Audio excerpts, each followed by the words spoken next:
Bueno, perfecto, Ezequiel. Bueno, una vez más, bienvenidos a todos, ahora que ha comenzado a grabar el video.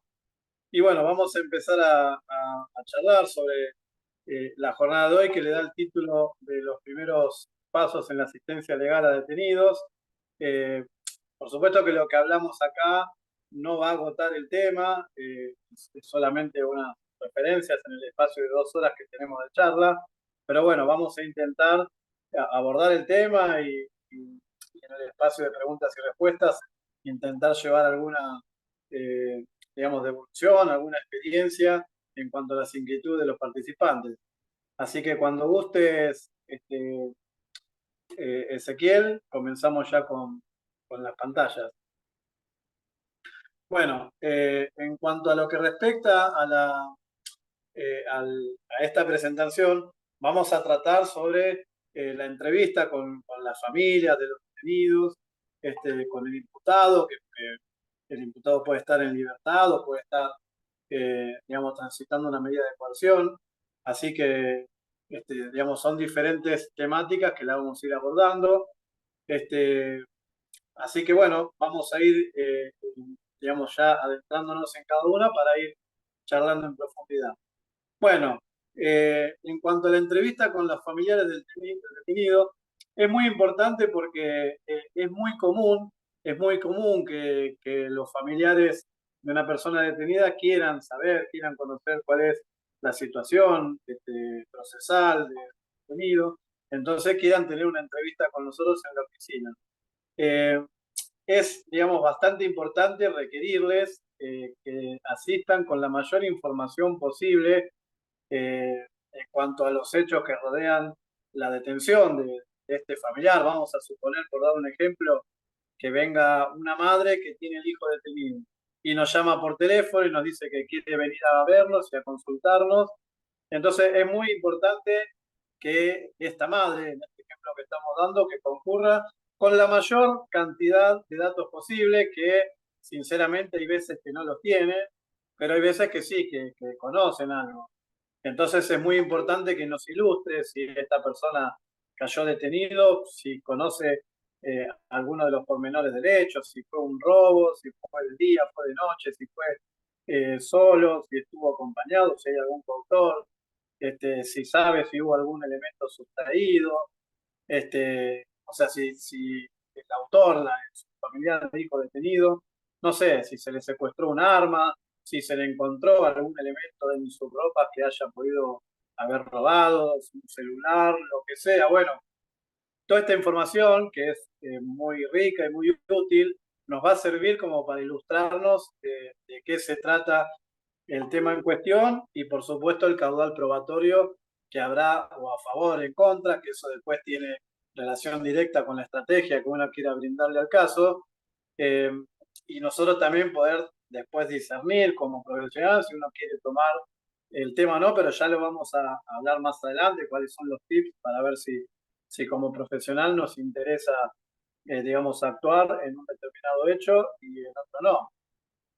Pero bueno, volviendo al tema del familiar, toda esta información que uno le requiere, es muy importante que cuando asista al estudio ya, si la conoce, la provea al profesional, a nosotros. Muchas veces pasa que también, si di un ejemplo de la madre, hay veces que las madres no saben las juntas que tienen los hijos, si conoce a fulano, a mengano, si tiene por ahí, si el detenido fue detenido justamente en ocasión de un allanamiento a su casa y si sabe si le entregaron alguna orden de allanamiento, es importante pedirle que nos acerque una copia, que ahí generalmente digamos, en esos casos ya ahí ya tenemos una mayor información del juzgado interventor, de la fiscalía, de la carátula. Bueno, es importante, vuelvo a repetir, tratar de contar con los mayores elementos posibles como para en la entrevista intentar ilustrar el tema lo mayor posible y saber como profesionales de qué se trata para luego saber si es de un interés nuestro o no. Siempre también pongo de ejemplo en esta entrevista inicial que a veces muchos profesionales no quieren involucrarse en temas penales de abuso sexual. Entonces también en esta primera entrevista, si uno ya sabe por la ilustración de la familia que se trata de ese tema y uno como profesional no le interesa, no quiere abordar o involucrarse en ese tipo de delitos, bueno, ya lo va a saber de entrada, porque a veces, créanme que es así, a veces uno por teléfono a la familia dice, me parece que lo detuvieron por una cosa, y cuando vienen o concurren al estudio jurídico y uno los indaga digamos va incorporando la información, termina haciendo algo de eso, y bueno, uno después ya sabe si se va a involucrar o no y todo lo que ya vamos a hablar, si conviene o no tomar vista de la causa, cobrarle honorarios por la primera intervención, si uno ya sabe que después, a la larga o a la corta, no le interesa ejercer la profesión en ese tipo de investigaciones de delitos, como en el caso de abuso sexual. Así que la entrevista inicial es riquísima en esa información y es muy importante. Bueno, en caso de que uno quiera, digamos, aceptar a tomar vista del expediente y ver justamente de manera directa cuál es el plexo probatorio que se encuentra en los autos digamos, ya saber cuál sería, si hay autores, si hay coautores, si hay pericias hechas, si hay, bueno, en fin, alguna medida urgente que por ahí el familiar no lo sabe, pero nosotros como abogados lo debemos ver en el expediente. Es importantísimo hacerse firmar un escrito de que se nos autoriza a tomar vista en el expediente, que es totalmente válido, y en el ejemplo que di, que sea la madre, que sea el padre, que sea el hermano del detenido, a los fines de tomar vista, es completamente válido y se nos va a autorizar a ello. Vamos a suponer que se trata de un hecho investigado en la provincia de Buenos Aires. eh, digamos, la forma de procedimiento es similar a otros fueros, ya sea civil, comercial, laboral, de trabajo, en fin. O sea, el escrito de que se autoriza a tomar vista se ingresa por el sistema token, se envía directamente a la fiscalía y lo que va a suceder es que se nos autoriza a tomar vista por 24 horas, en el cual se nos va a dar acceso al sistema SIM, que es el sistema web de la fiscalía. SIM significa las siglas Sistema Informático del Ministerio Público, en el cual ahí, digamos, vamos a acceder electrónicamente a tomar vista del expediente. Y ahí va a estar digitalizadas todas las actuaciones que se llevan hasta ese momento, que eso va en un futuro a hacer que desaparezca el expediente en papel y va a ser todo digital. Desde la pandemia, desde el 2020 hacia acá, digamos, la mayoría de los expedientes, dentro del volumen que forma el cuerpo, el gajo de un expediente, yo le diría que el 90% es electrónico. Está todo cargado y todo, digamos, digitalizado y subido al sistema SIM, que es por donde se nos va a autorizar a tener 24 horas de acceso. Así que nosotros ahí nos vamos a poder descargar los archivos, cada archivo es un archivo PDF, vamos a poder descargarlo en nuestra computadora y así hacer, digamos, reconstruir como si fuera un expediente en papel, pero digital, por fojas, y ahí vamos a hacer una lectura íntegra del expediente y ahí saber de qué se trata, cuál es el caudal probatorio, cuál es la calificación legal, si esto puede cambiar. Bueno, en fin, vamos a tener el expediente a nuestra disposición por 24 horas. Algo importante, que esta autorización de tomar vista no significa bajo ningún punto de vista alguna responsabilidad profesional nuestra sobre el imputado, sino que es solamente una autorización a tomar vista y nada más. El familiar me autoriza para que yo vea de qué está, o sea, todo lo que está pasando en el expediente y nada más. No me genera ninguna responsabilidad que yo ya soy su abogado. No, yo lo único que estoy haciendo es tomar vista como cuando antes era el formato papel, que uno iba a la mesa de entradas con una autorización, tomaba vista y se iba y nada más. No es que uno ya lo tiene que defender o ya tiene que formular peticiones. No, no, no, para nada. Es tomar vista. Y en este ejercicio de tomar vista, después sí, uno por supuesto que ella con el expediente, digamos, en nuestro poder, ahí sí, uno ya va a saber si después quiere involucrarse como profesional, que seguidamente vamos a pasar, que ese es otro escrito que en el ejercicio profesional de derecho penal se necesita, que es la propuesta del imputado hacia el abogado, que lo propone como abogado defensor, y el abogado defensor que acepta el cargo propuesto por el imputado. Por eso, Ahora después lo vamos a ver en otras Martín, placas. Sí, quería responderle a Julieta. Ella cómo no. pregunta si hay algún escrito o modelo, y quería responderle que en el grupo de Facebook, en la sección de archivos, están cargados ya los modelos que Martín compartió con los inscriptos, ya sea de autorización a tomar vista o como también el que dijo recién de la propuesta como abogado defensor. Bueno, exacto, ahí vos le respondiste a la colega y bueno, esa parte yo te la dejo a Ezequiel para que vos le hagas llegar a cada uno de los interesados los modelos de los escritos por esa vía, si nos dejan un correo electrónico, pues se los podemos reenviar. Y, bueno, eso yo te lo dejo a vos, pero que se queden tranquilos los participantes que van a poder acceder a todas estas copias de escritos, todos los que vayamos nombrando en este curso, ¿no? Perfecto. Bueno, eh, entonces, a ver, yo voy a tratar de no detenerme mucho en cada tema, sí podemos hablar la mayor parte de los temas que nos hemos propuesto charlar en la jornada de hoy y después brindar el espacio de preguntas y respuestas, pero en realidad lo que ya me refería a la autorización de tomar vista no es más que eso y digamos la responsabilidad profesional tampoco es más que eso, es compulsar el expediente para ver en qué está y hacer un diagnóstico legal al familiar que consulta. Yo siempre le pongo el paralelo con los médicos, que si uno llama por teléfono a un médico y le dice, doctor, me duele acá, me duele allá, el médico te va a decir, bueno, venga a mi consultorio, lo reviso, le doy un diagnóstico y después le doy un remedio. Bueno, para los abogados, el cuerpo humano que es para el médico, para el abogado es el expediente judicial. Entonces uno leyendo el expediente judicial, después le hace un diagnóstico legal de la situación al familiar, al imputado, quien sea, y después el remedio que es para el médico es la estrategia legal para el abogado para llegar a la cura al médico y al resultado que nosotros nos hemos propuesto para los abogados. Bueno, continuamos, Ezequiel. No sé si hay otra pregunta. Bueno, entiendo que continuamos, ¿no? Bueno, la siguiente placa dice entrevista con el imputado Libertad. Bueno, eso ya es diferente que el ejemplo anterior, donde concurre un familiar, y acá sí es el propio imputado quien está en libertad y quien concurriría a nuestro estudio jurídico, a nuestra oficina. Bueno, acá lo mismo digamos, que en el ejemplo anterior, donde concurre un familiar, pero acá es el propio interesado, es a quien le pesa, digamos, por parte de la fiscalía que le está indicando la comisión de un delito.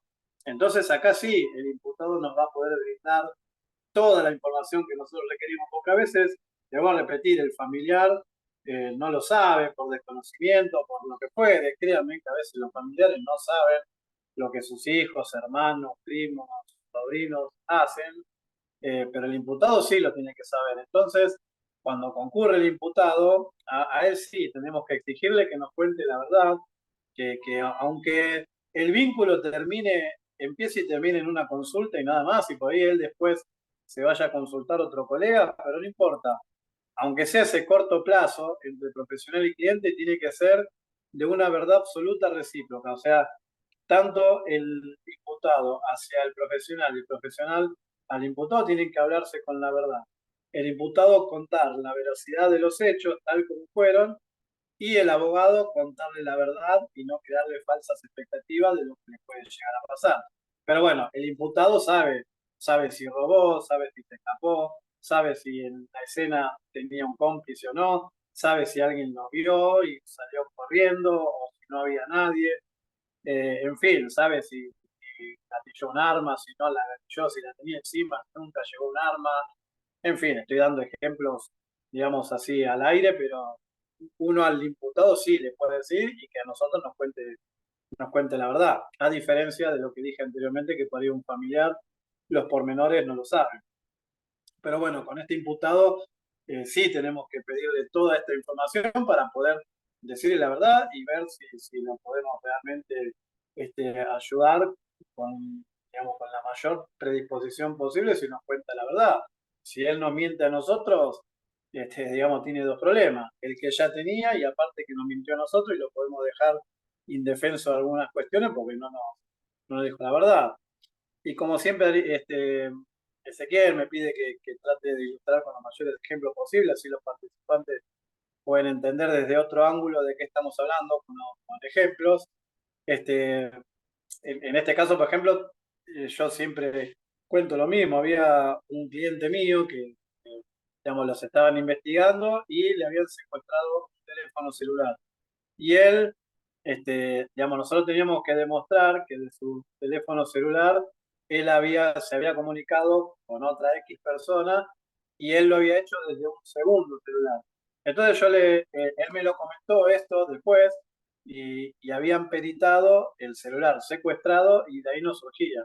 Y él me dijo, bueno, yo tengo otro segundo celular que desde ahí me comuniqué con fulanito y nosotros teníamos que acreditar eso, que nosotros conocíamos a fulanito y que él se había comunicado y había charlado incluso y todo.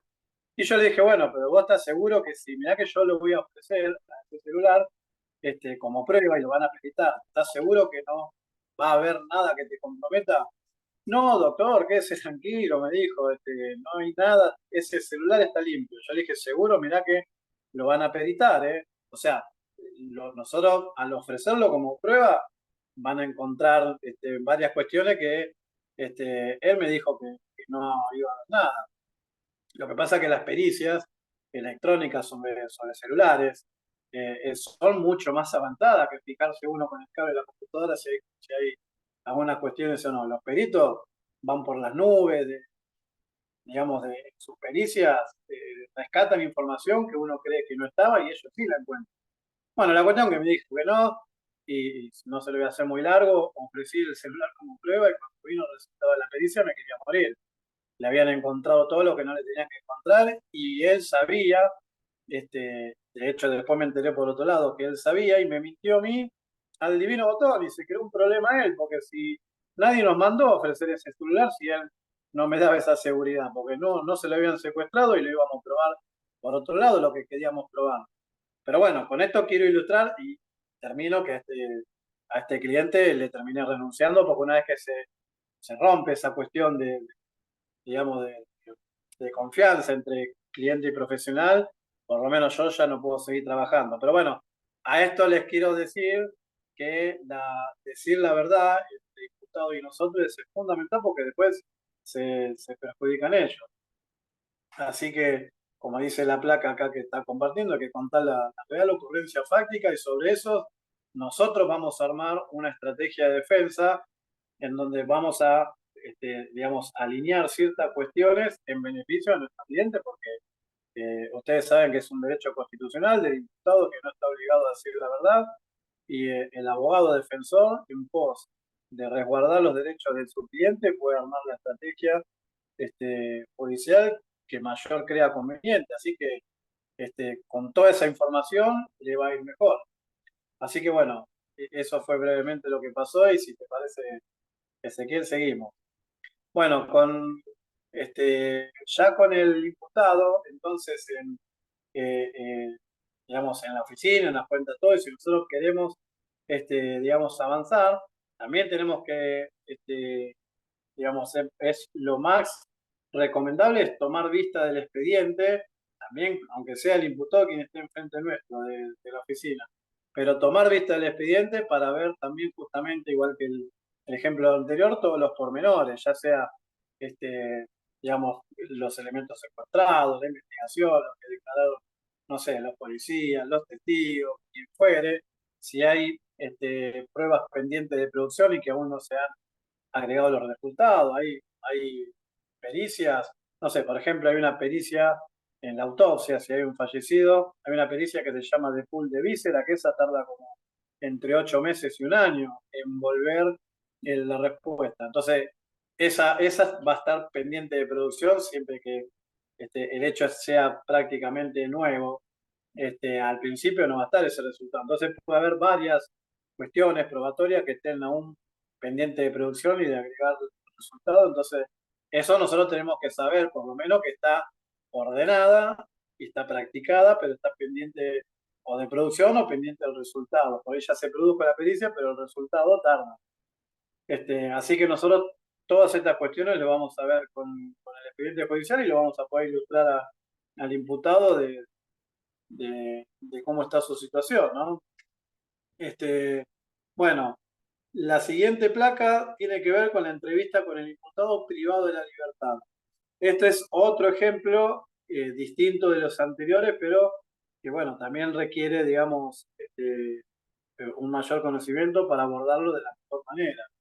A ver, puede ser que el imputado esté cumpliendo una medida de coerción, esté privado de la libertad en una comisaría o ya en una unidad penitenciaria, en una cárcel. Pero bueno, vamos primero con el ejemplo de un imputado que está detenido en una comisaría.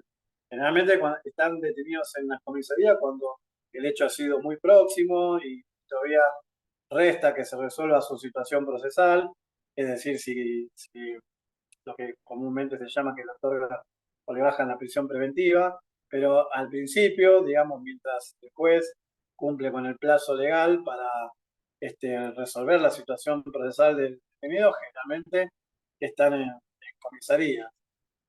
La actuación en comisarías, sinceramente, no es mucha y yo por lo menos no la practico tanto porque yo soy más de ejercer la profesión Poder Judicial, o sea, ante la Fiscalía o ante el ocupado de garantías.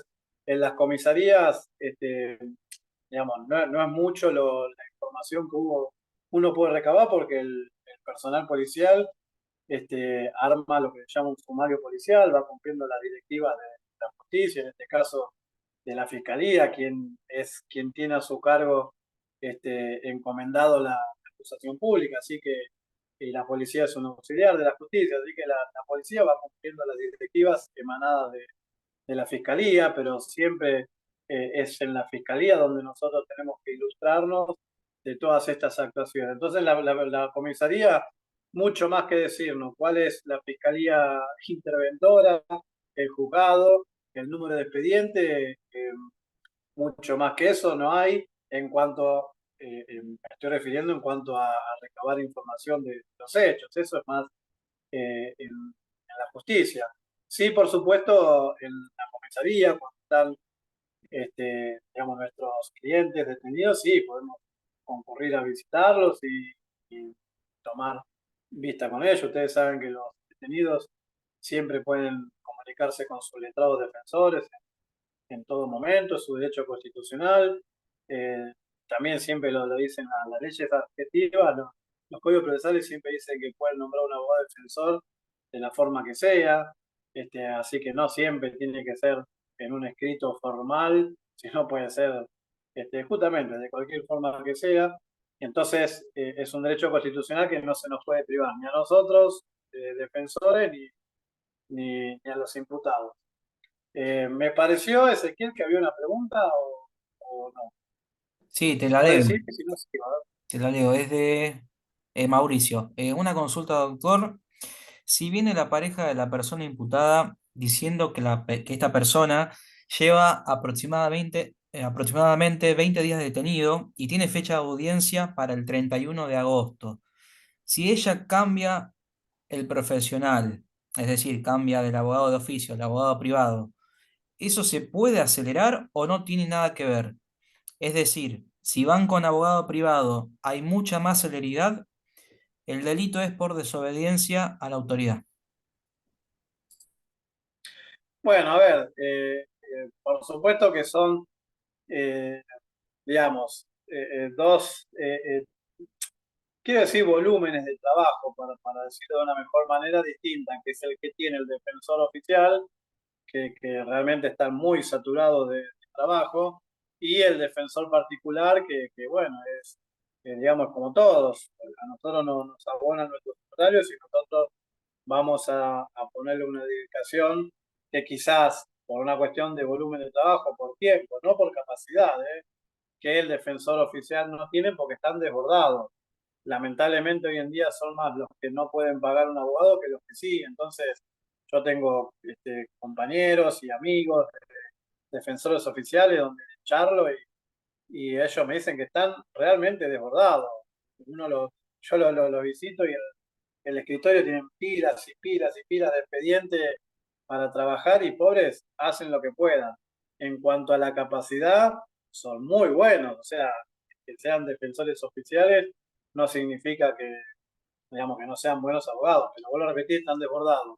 Entonces, yendo puntualmente a lo que preguntaba el colega, generalmente las audiencias, que no sé de cuál estamos hablando puntualmente en este momento, pero bueno, si son ya fijadas por el juzgado, por la fiscalía, este, digamos, ya están fijadas y si uno toma el caso y reemplaza al defensor oficial, hay que estarse a esa fecha. Después, por supuesto, que uno puede, como abogado particular, las dos cosas, o que se suspenda hasta que uno tome la compulsa del expediente y uno lo pueda manifestar y siempre y cuando el fiscal, que es el quien impulsa, esté de acuerdo, o viceversa, si uno quiere acelerarlo, porque uno cree que de esa audiencia va a resolver la situación, por lo menos la situación de coerción del detenido, que es beneficiarlo con la libertad y uno quiere la audiencia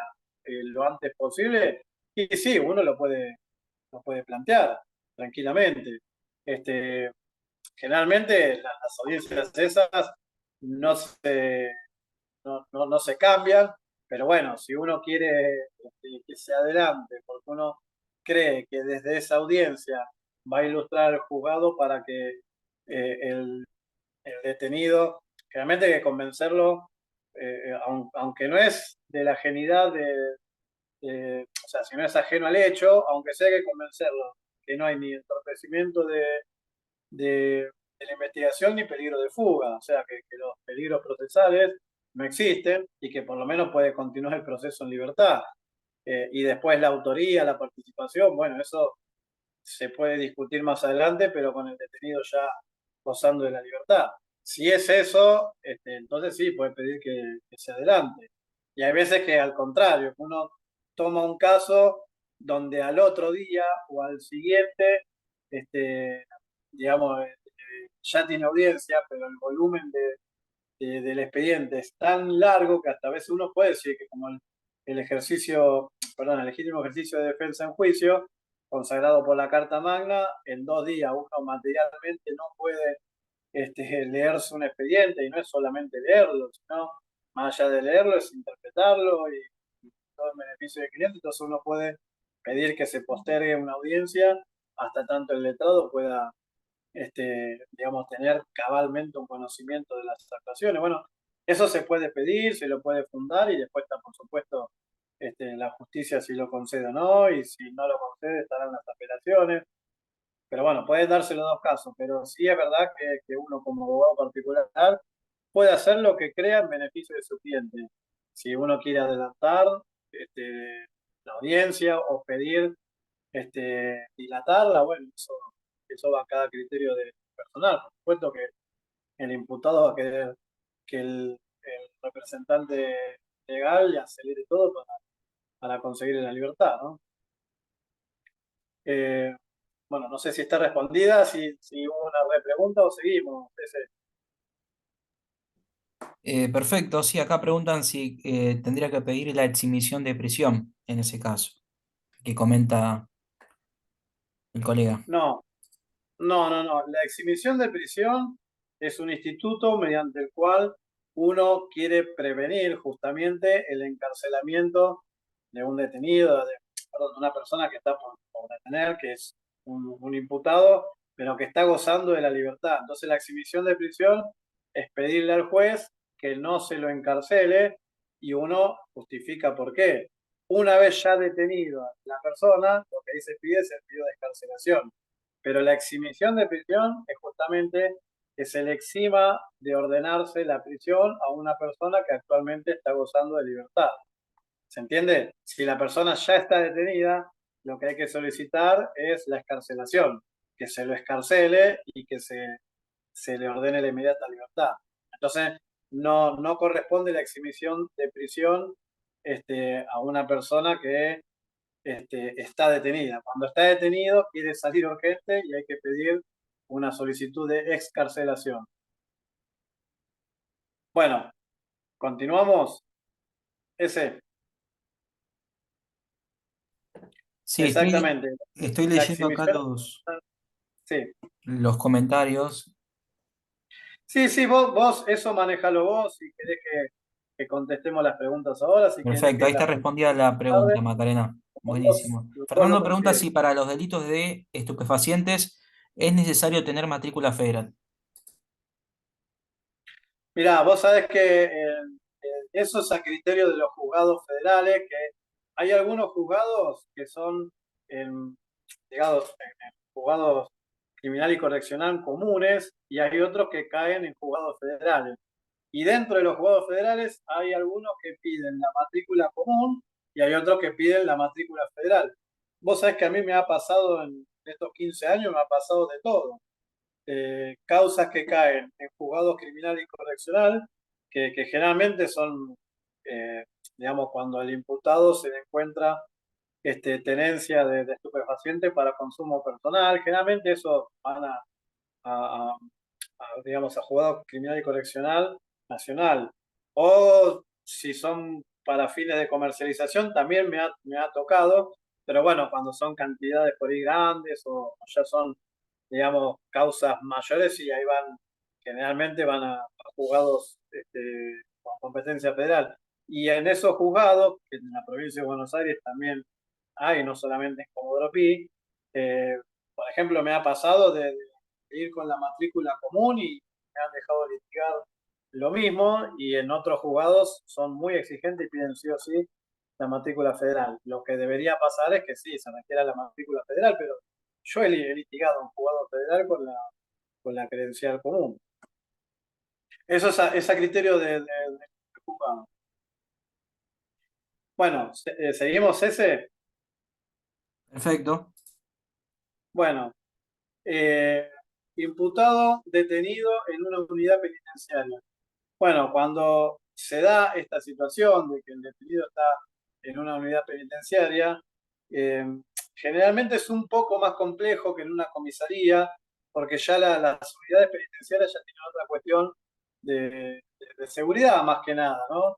Que ya es un poquitín más complejo, más engorroso por ahí trasladarse, generalmente son lugares más alejados que una comisaría, pero lo que es en sí la intervención profesional con el detenido y el imputado que es cliente nuestro o que va a ser cliente nuestro, en cuanto a esa relación, es la misma que la que se puede tener en una comisaría. O sea, nosotros tenemos el derecho como profesionales y el imputado como ciudadano que está detenido, pero con su abogado puede comunicarse las veces que quiera, asesorarse las veces que quiera digamos, puede ser visitado tranquilamente.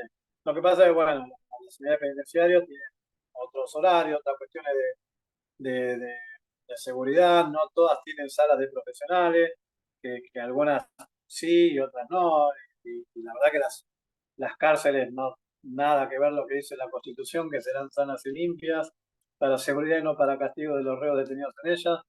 La verdad que no pasa eso en ninguna cárcel de Argentina y no sé si del mundo. O no sé, las de Canadá no las conozco, pero dicen que son limpias, pero estas de Argentina no. Entonces a veces uno hace, digamos, lo que puede en este ejercicio profesional. Hay muchas veces que nos mandan a un rincón a hablar con nuestro cliente o hay otras que tienen, por ejemplo, unos sistemas de seguridad que son como unos, digamos, como unas gavetas serían, así que no se escucha nada de uno a otro porque están totalmente cerradas y nosotros, tanto nosotros como el cliente, con el servicio penitenciario atrás, que de confidencialidad no tiene nada. Pero bueno, la verdad que uno litiga y trabaja como puede, así que es la realidad del sistema penitenciario en Argentina.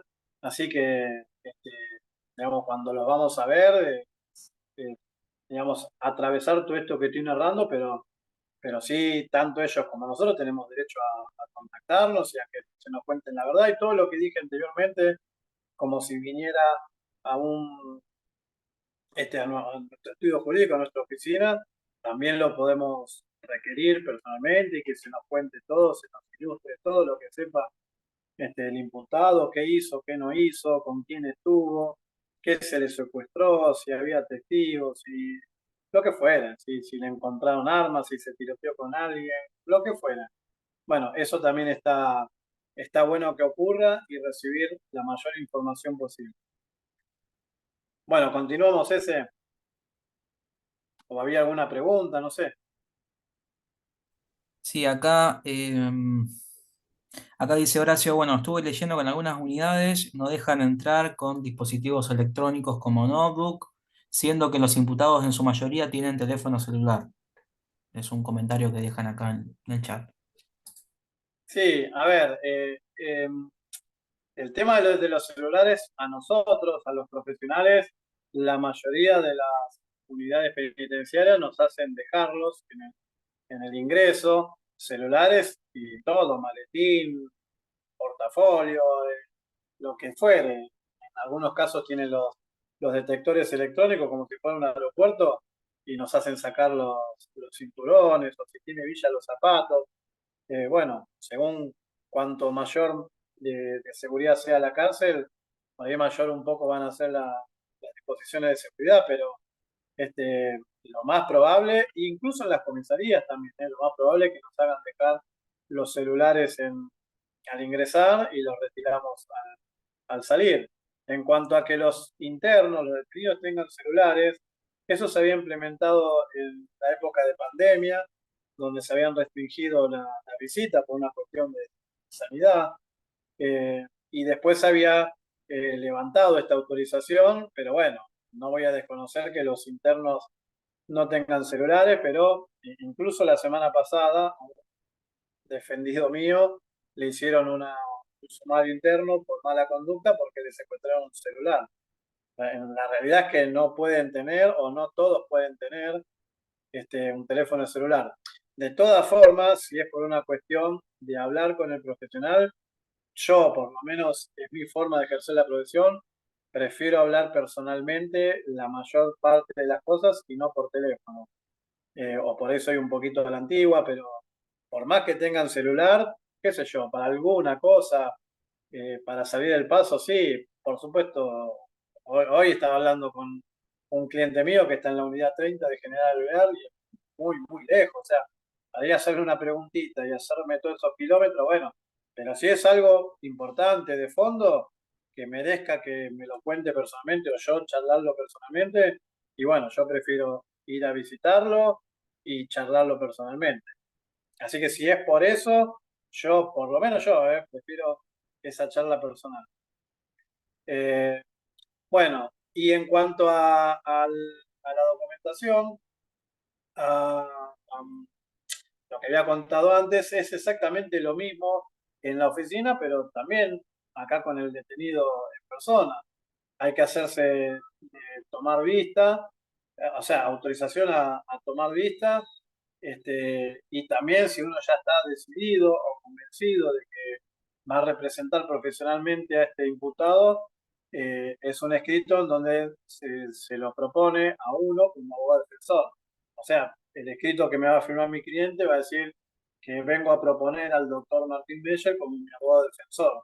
Esa propuesta, que es la que dice el Código Procesal, es la que tiene que ingresar para que el imputado haga saber a la Fiscalía que está proponiendo al doctor Martín Beller y después yo, el doctor Martín Beller, tengo que concurrir a aceptar el cargo de abogado defensor, que también antes de la pandemia siempre era en forma presencial, donde se narraba un acta, y hoy en día es con un escrito electrónico donde uno dice que acepta el cargo de abogado defensor propuesto por el imputado fulanito de tal. Así que esas son las cuestiones que exige la ley ritual, que el imputado proponga al abogado defensor y posteriormente que el abogado defensor acepte el cargo en dicho rol en, en beneficio de ese imputado. Así que esos escritos son necesarios y obligatorios para ya uno después asumir la responsabilidad penal, esta de que yo hablaba anteriormente, de que la distingue de la autorización a tomar vista. Esta aceptación de cargo de abogado defensor sí ya nos impone el deber de velar por los intereses de nuestros clientes, de producir pruebas, de hacer todas las peticiones que queramos necesarias, de impugnar pericias, lo que puede, apelaciones, lo que sea. Esta aceptación de cargo sí ya supone, digamos, una consecuencia profesional si uno digamos, no ejerce correctamente el rol. En cambio, la autorización de vista es solamente eso, ver el expediente y nada más. Uno no ingresó al expediente. Uno desde afuera lo vio y puede terminar eso y nada más. La aceptación de cargos, uno ya sí desplaza, vamos a suponer que hubo un defensor oficial, con la aceptación de cargos se desplaza ese defensor oficial, o si hubo un abogado particular anterior, y ahora vamos a hacer nosotros, con esta aceptación de cargos, porque nos propuso el imputado, los nuevos abogados defensores. Bueno, ese continuamos, no sé si hay preguntas o querés que continuemos, y las preguntas las dejamos para después, como vos digas. Bueno, sí, como vos quieras. Acá preguntan por el tema de la comisaría, si para ir a la comisaría hay que ir con escrito para presentar en caso de que los familiares hayan venido al estudio o solo te piden credencial. Sí, eso es interesante la pregunta, pero la respuesta también varía mucho, depende del personal policial. Yo siempre soy un convencido de que lo que abunda no daña, y si viene un familiar al estudio, yo le hago firmar que me autorizan a tomar vista del expediente, y a contactarme con el diputado, ya que es un familiar, y lo muestro en la comisaría, pero si uno, por cualquier, vuelvo a repetir lo que dije anteriormente, por cualquier modo que sea, uno fue designado como abogado de un imputado que está alojado en una comisaría, uno puede ir sin nada, sin ningún papel, decir yo soy el abogado de fulanito y listo, y cuando lo van a ver a fulanito le va a decir que sí. Así que, y no hace falta un papel de por medio. Generalmente en estas cuestiones siempre hay veces que hay, no sé por qué, pero roces entre el personal policial, por ahí con nosotros abogados, por alguna cuestión, no sé, porque no le gusta el horario en que vamos, no le gusta tener que sacar al detenido, porque hay cárceles que en las comisarías que en una celda alojan a varias personas, entonces por ahí, una cuestión de seguridad que es entendible también, ¿no? Ojo, yo no estoy diciendo que si no le gusta es caprichoso, pero bueno, es engorroso, y las comisarías están saturadas también de detenidos. Entonces hay veces que uno dice, quiero ir a ver a mi defendido, entonces lo tienen que sacar, lo tienen que apartar, y es toda una movida de que no se le fugue ninguno, entonces a veces por no tener que hacer todo eso, ponen palos en la rueda, y ahí es donde uno generalmente va a la experiencia de cada uno, es donde tiene que plantarse y decirle que es un derecho constitucional, tanto del diputado como del abogado, tomar contacto y asesorarlo. Eh, a mí una vez me pasó, y lo he contado en otras ediciones anteriores del curso, pero bueno, amerita que lo cuente ahora para ejemplificar. Una vez me había tocado que era un domingo a la noche, donde acababan de detener a una persona, y me llamaron, me convocaron para que sea el abogado defensor de esta persona. Eh, Tampoco era tan tarde, eran las 9 de la noche, quiero decir, no eran las 3 de la mañana, pero las 9 de la noche ya va, por supuesto que está oscuro, y yo ya me la veía venir, que en la comisaría me iban a decir eso, que finalmente me dijeron. Yo fui mostré mi credencial, todo, a querer entrevistarme con el detenido, porque al día siguiente nos habían dicho que lo llevaban a declarar, al lunes siguiente. Entonces esto era el domingo de la noche, y yo fui y expuse eso. Dije, bueno, vengo a ver a un fulanito de tal, que soy su abogado, necesito entrevistarme con él porque mañana tiene la indagatoria. Y me plantearon también esto, que era muy tarde, que era de noche, que no lo podían sacar para hablar conmigo, y que me tenía que volver, y no podía ser. Yo había llevado el papel de la propuesta de abogado defensor, que yo ya había arreglado con la familia, que ya me designó la familia. Y bueno, la propuesta para que él me firme, yo después aceptaba el cargo, pero yo le manifestaba esto, que necesitaba asesorarlo, porque al día siguiente, muy a primera hora, ya lo iban a llevar a declarar. Que igualmente yo abro un paréntesis, y siempre, aunque sea el día siguiente, antes de que declare, el imputado, es obligación que se haga asesorar por el abogado. O sea, no puede declarar un imputado sin haberse hecho asesorar por el abogado, y incluso el abogado tiene que estar presente en ese acto. Pero bueno, yo lo quería asesorar a la noche, porque la verdad que también, eh, digamos, cuando una persona cae detenida, y más este caso que yo estoy contando, que era primario, también uno, el diputado, no se pone a pensar de noche qué es lo que es mejor para el día siguiente, porque tenía otros detenidos a su costado, que cuando uno cae nuevo, es toda una situación que digamos que se dispersa de lo que va a decir y bueno, yo quería tranquilizarlo y quería, digamos, decirle algunas cuestiones que yo sabía que lo iban a tranquilizar. Bueno, la cuestión que el personal policial me dijo esto, que por una cuestión de seguridad, que de noche no sacaban a un detenido para entrevistarse con su abogado y también lo que siempre pasa, que tenían poco personal. Y yo me le había planteado y le había dicho, no, mire, yo necesito hablar con él, me ha designado como su abogado y yo tengo el derecho, y él también lo tiene, de, de, de asesorarlo. Bueno, que sí, que no, que sí, que no. Finalmente me hicieron firmar por él la propuesta de abogado que la tiene que sellar y rubricar el jefe de servicio de guardia, como que la firma de puño y letra del detenido. Yo hablé dos palabras desde lejos con mi defendido y me tuve que ir, pero bueno, terminé hablando con el comisario y terminamos a los gritos y uno nunca entendió la postura del otro y la verdad que son situaciones digamos, yo tenía los argumentos para decirle, yo entiendo los del comisario, porque no soy un necio y los entiendo, pero bueno, siempre está el límite del derecho que tiene el imputado de hacerse asesorar por su abogado defensor. Yo de ejercer mi trabajo de abogado defensor, porque de hecho el imputado había sido detenido hacía, no sé, media hora antes, una cosa así. Si lo hubieran detenido a la mañana, como yo le dije, hubiera ido más temprano, porque me decía, ¿por qué no lo había asesorado más temprano? Porque no me enteré, porque detuvieron hace un rato y yo no estaba esperando la detención de él. No era algo que yo sabía que lo iban a detener. Para mí fue un tema nuevo y punto. Pero bueno, cada uno da sus argumentos como le parece y la cuestión que lo terminé asesorando bien y mejor el otro día en la fiscalía. Antes de la declaración tenemos una entrevista privada y ahí sí, ahí me contó todo y lo pude asesorar. Finalmente, uno como abogado lo que quiere lograr es asesorarlo y darle información al cliente para que él también pueda, digamos, tener su esquema de defensa tal cual como se lo decimos nosotros, lo podemos hacer. Yo ya lo sabía de antemano la noche anterior en la comisaría que me decían que no, lo iba a hacer al día siguiente. Pero bueno, yo no quería haber ido en vano porque, por supuesto, yo había cobrado mis honorarios para ir hasta la comisaría un domingo a la noche y no me quería volver con la mano vacía. Entonces, estas cuestiones pasan y, y bueno, uno como abogado penalista tiene que estar preparado a lidiar con todo esto. Bueno, Ezequiel, seguimos. Perfecto. Bueno, imputado escarcelado pero sometido al proceso.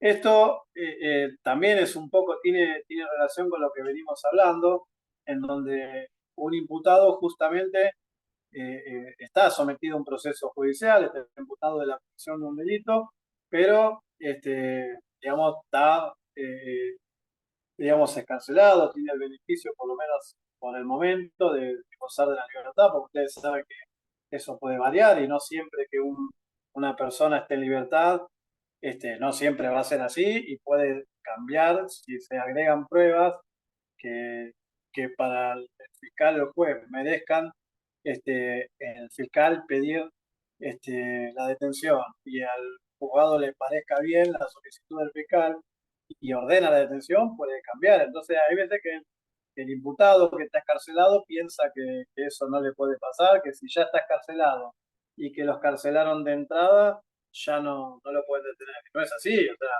eh, eh, eso yo siempre me encargo de decirlo porque pasa muchas veces, le soy totalmente franco, con los honorarios. A veces de entrada uno le cobra los honorarios porque uno cree que debe pagar y el imputado dice, ah, no, total, ¿qué me va a pasar? Si no me metieron preso hasta ahora, no me metieron más, entonces no pago los honorarios y no es así. A veces lo barato sale caro y la investigación avanza, le puede, digamos, variar la carga probatoria en su contra y lo van a detener después.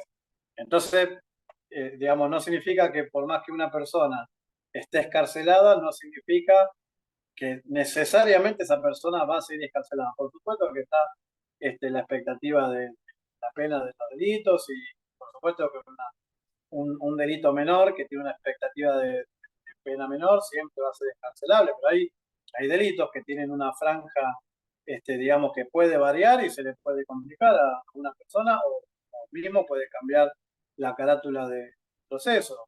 Por ahí, por el momento, puede estar procesado por un tipo de delito y con el correr de la investigación le cambia la calificación legal y no es lo mismo.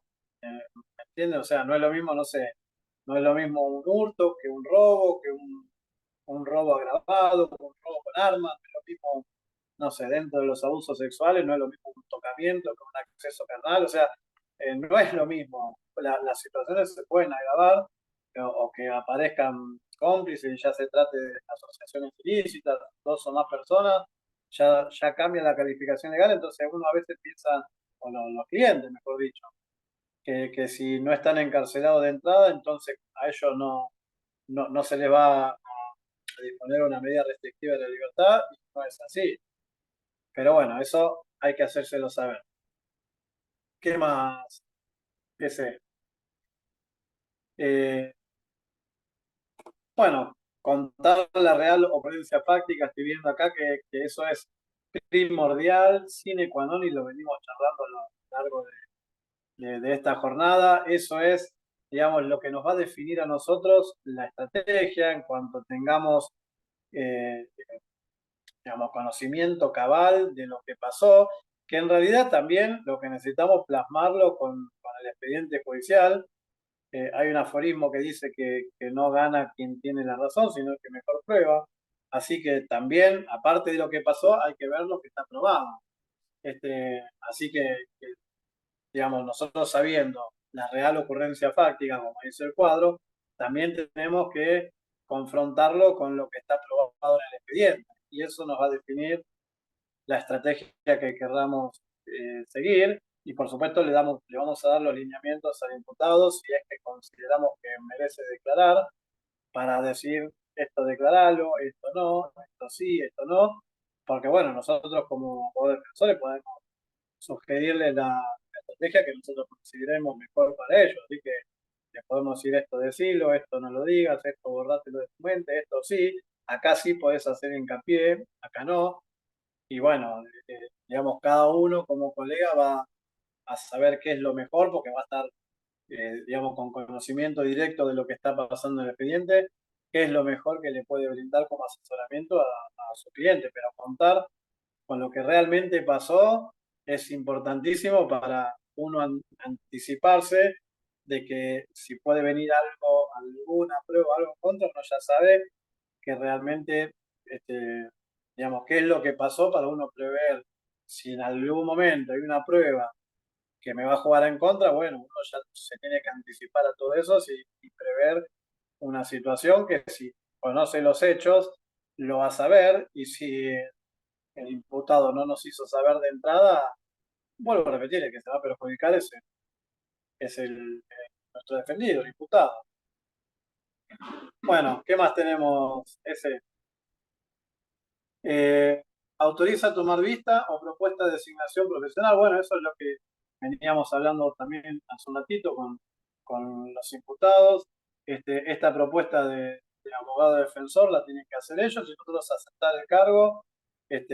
También, o sea, la persona esté detenida, esté en libertad, esté en una comisaría o esté en una unidad penitenciaria, la proposición de abogado defensor y nuestra aceptación de cargo es sine qua non para poder ejercer el rol de Ministerio de Defensa y empezar a peticionar en pos de mejorarle la situación procesal a nuestro defendido. Así que estos escritos son sine qua non y hay que, hay que realizarlos. ¿Qué más, ese? Si te parece, vamos avanzando porque ya son las 3 de la tarde, ya pasó una hora de curso, así podemos charlar de estos temas y después dejar un buen espacio para preguntas y respuestas. ¿Te parece? Bueno, sí, queda el tema de reemplazo del abogado defensor, honorarios y ya el espacio de consultas. Bueno, perfecto. El reemplazo del abogado defensor, ustedes sabrán que un imputado puede cambiar de abogado cuantas veces quiera. Por supuesto que va a tener que abonar a todos los colegas involucrados en el expediente judicial, pero bueno, el diputado puede cambiarlo y así como propone a uno, luego puede proponer a otro y aceptar el cargo a su vez los abogados propuestos. Pero esta situación puede variar y digamos, somos nosotros los abogados que cuando aceptamos una causa ya con el trabajo de un colega anterior, vamos a saber si conviene o no, si sirve o no. Eso también es la sugerencia de cada profesional. Eh, Generalmente cuando se rompe el vínculo entre un cliente y un abogado es porque algo pasó y algo no sé cómo decirlo tan elegantemente, pero algo encarajinado, por decirlo así, tiene que haber, porque si no, no debería haber problema. Entonces uno ya tiene que saber que cuando reemplaza a un colega anterior es porque algo habrá pasado y hay que ver si nosotros queremos asumir esa responsabilidad de un expediente ya empezado con la estrategia que le imprimió otro colega anterior y que nosotros cuando asumimos ese rol, a lo mejor ya hay algunas cosas que no las podemos cambiar, que ya es tarde, pruebas, por ejemplo, que ya no las podemos pedir o ya se produjeron, o no podemos apelar los resultados, no podemos proponer los consultores técnicos que son de nuestro equipo de trabajo, médicos, psicólogos, capaz que la pericia ya pasó y bueno, algunas cosas, por ejemplo, que el profesional se presente al momento de la pericia, ya pasó, ¿sí? Por ahí uno puede, un profesional, revisar esa pericia, pero el día de la pericia, que nuestro perito de parte acompañe a la realización de esta pericia y ponga sus puntos de vista, sus conclusiones, junto con el perito de oficio. Bueno, eso cuando son cuestiones que ya han sucedido, estamos mucho más limitados como profesionales para ejercer. Entonces, va a depender de cada uno si es que quiere meterse en un expediente ya iniciado, si se puede hacer mucho o si ya la suerte de digamos, del imputado, ya un poco ya está echada y hay cosas que ya por ahí no se pueden hacer. Entonces, eso ya corre por cada colega. Tener trabajo, por ahí uno va a tener trabajo dice, uy, tengo 100 expedientes penales, sí, pero si agarrás 98 que ya están empezados y no podés hacer nada, por ahí el speech, yo tengo mucho trabajo, lo vas a poder decir, pero materialmente en cada expediente no vas a poder hacer mucho. Entonces, hay veces que también hay que fijarse, por supuesto, el costo-beneficio. No sé, yo no soy quien para decir a un colega que agarre o no agarre una causa y si le abonan los honorarios o no, porque ya no se puede hacer nada, pero no importa, que esté ahí y le pagan por eso, bueno, si un colega lo quiere hacer, eso yo no me meto y lo dejo al libre albedrío de cada colega, pero bueno, lo ideal, que no siempre prevalece lo ideal, pero lo ideal sería si nosotros podemos representar al imputado desde el inicio, o desde más o menos el inicio, ya desde una etapa instructoria, donde ya está prácticamente culminando, no vamos a poder ser mucho, y si aceptamos la representación legal en un juicio oral, bueno, tenemos que saber que ya toda la parte de instrucción la hizo otro colega y que nosotros vamos a lidiar con las armas que nos dejó la instrucción de otro colega. Así que eso también lo tenemos que saber y después el abogado, el último, por así decirlo, va a cargar con el resultado. Se ganó, se perdió y el que va a salir en la foto va a ser el último abogado. Es como un equipo de fútbol que han pasado varios directores técnicos y se van al descenso. Y generalmente el que sale en la foto llorando es el último. Entonces uno tiene que ver también si le gusta esa situación o si quiere estar en esa situación o si los honorarios que va a cobrar le interesa estar en esa situación. Yo no me meto en la respuesta, cada uno lo hará como le parece, pero bueno, digamos, así funciona la cuestión. ¿Qué más?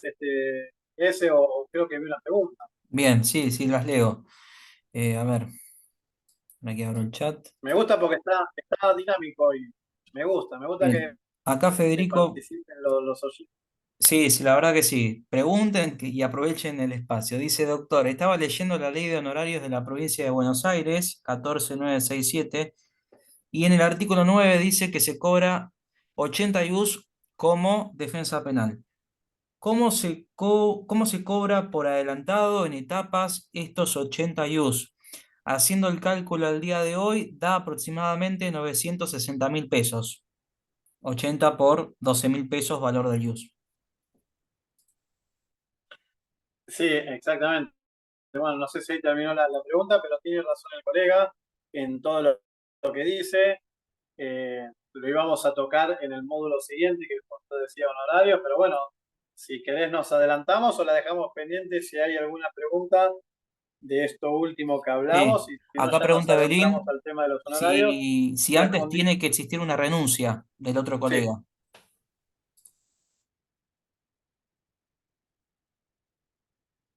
Eh, no, no necesariamente la renuncia, digamos, nos da la posibilidad de aceptar la representación profesional. Puede ser que el colega no quiera renunciar, pero el imputado sí lo quiera desplazar y propone un nuevo letrado. ¿Entendés? O sea, no está obligado el imputado a continuar con un letrado donde ya la cuestión de confianza se rompió y no tiene que esperar a que renuncie el abogado para cambiarlo. La verdad es esa. La renuncia es una manera unilateral de terminar una encomendación profesional, pero no es la única. Eh, el imputado puede proponer un nuevo profesional, este aceptar el cargo y ahí lo desplaza, aunque no quiera renunciar el colega anterior. Por supuesto que después va a tener derecho al cobro de sus honorarios, tanto el colega que es desplazado como el nuevo, eso sí, pero bueno, no necesariamente se necesita la renuncia. Como en otro fuero también, como funciona en el fuero civil, de familia, laboral, también funciona lo mismo, no es necesaria la renuncia. Bueno, no sé si hay otra pregunta más y si no, No, no, no hay nos otra. adentramos a los honorarios. Me parece que había otra pregunta, me parece. Sí, relacionada con el tema de honorarios, si se firmaba convenio o se firman pagarés sobre este tema.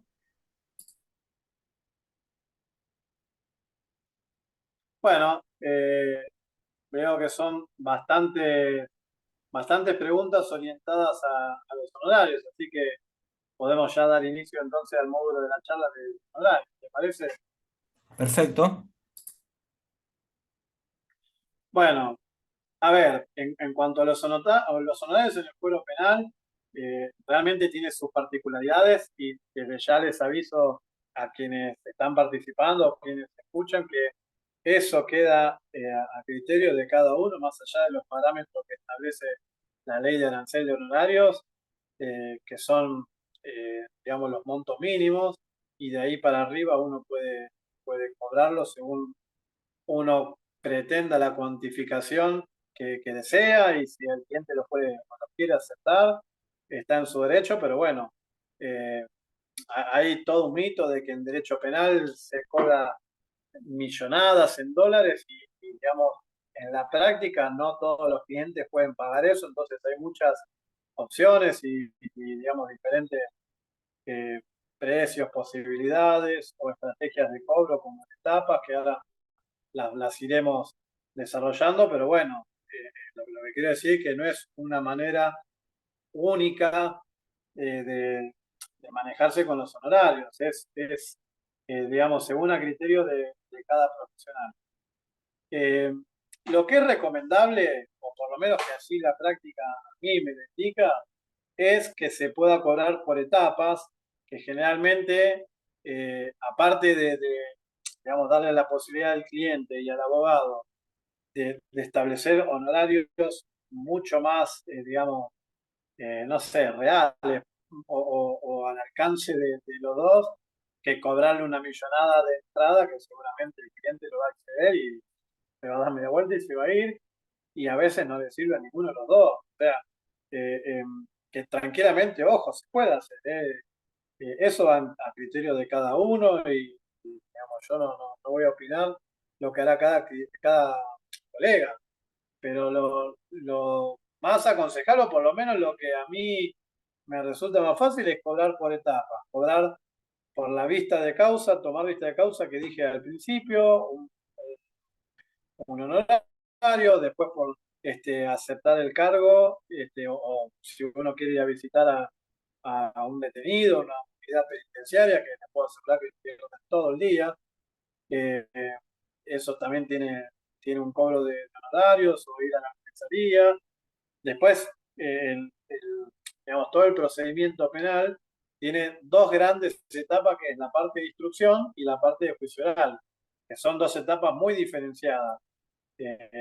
No es lo mismo la etapa de instrucción, que generalmente es donde se desarrolla la mayor parte digamos, de un trabajo un poquito más administrativo, por así decirlo, caprichosamente, y la parte del debate oral, que por supuesto la palabra lo dice, es el juicio oral propiamente dicho, en el recinto del tribunal, en donde, bueno, la oralidad ya lo dice por sí mismo, uno tiene que intentar resolver la situación procesal de su imputado en un juicio, y ahí es donde se dirime la cuestión y la suerte del imputado, si, digamos, si es absuelto, si es condenado, de qué forma, con qué calificación legal, con qué cuantía de pena, bueno, ahí se dirime. En cambio, en la parte de instrucción se prepara todo el proceso justamente para, en caso de que así lo requiera la Fiscalía, elevarlo a juicio oral.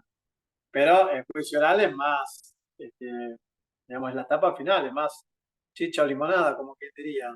Martín, ahí estoy compartiendo Sí, en base a la consulta que hicieron, esto a modo de ejemplo, seguramente si hay colegas de otras provincias tendrán que ver su ley de honorarios. Estoy viendo la de la sí, provincia de Buenos Aires, no sé si la estás viendo, y bueno, acá contempla un poco los distintos supuestos para poder presupuestar, ahí, para poder cobrar, digamos. sí, ahí lo estoy viendo chiquitito, pero lo estoy viendo. Sí, por eso yo decía hace un rato que, digamos, las leyes arancelarias de cada jurisdicción establecen las pautas mínimas, con lo cual es lo que se deben cobrar, y a veces las regulaciones judiciales se basan en eso, pero bueno, cada colega sabrá cómo manejarse, cuánto cobrar, sabrá el caudal económico del cliente. Eh, por supuesto que siempre en el derecho penal, y más cuando hay una persona detenida, se maneja un poco la necesidad, que ellos, los clientes también lo deben saber, que una cosa es unos honorarios con el cliente gozando de libertad, y otra cosa es cuando ya está detenido, que ahí se complejiza un poco la cuestión, y yo también se los advierto, le digo, mire que una cosa es ahora que está libre, pero si mañana lo detienen, es otra cosa, y ya ahí cambia, y es verdad. Aparte, yo les puedo asegurar que a quien no ejerce el derecho penal, eh, digamos, tener un cliente detenido a ver, ellos ven, y es un poco razonable, ven las cuestiones con una ansiedad tremenda, que ahí adentro, en una cárcel, no sé, parecería como que tuvieran otros tiempos, y parecería que, no sé, un segundo fuera, ahí es un montón, es día. Eh, que a veces tienen razón, yo no digo que a veces uno va a la comisaría y dice, bueno, pero ¿cuánto falta para resolver la situación? Y nos vamos a tomar 3 días más. Bueno, pero 3 días más para mi defendido es 3 años más, no son 3 días. Es un montón un segundo ahí adentro. Y yo esa parte los entiendo.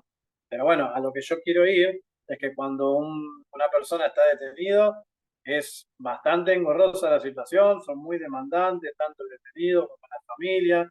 Así que, digamos, cambia mucho porque es muy absorbente también el trabajo. Entonces, eso tiene que estar bien remunerado también. No es lo mismo, vuelvo a repetir, una persona, un imputado, eh, gozando de libertad que detenido, ¿no?